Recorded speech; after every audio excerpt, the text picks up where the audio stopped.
Hi, I'm Roger Moore, and I'm excited because on Monday, August 27th, Kelley T. Woods and I are offering a one-day workshop at HypnoThoughts Live in Las Vegas.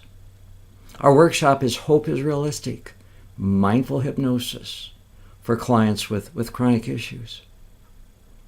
Together, Kelley and I have almost 60 years of experience helping people to achieve their goals. We'll be sharing from our expertise using the Hope coaching model. One of the many things that I so love about Hope coaching is that it's much more of a philosophy than it is a technique. Hope coaching is all about empowering people to reduce the suffering in their life.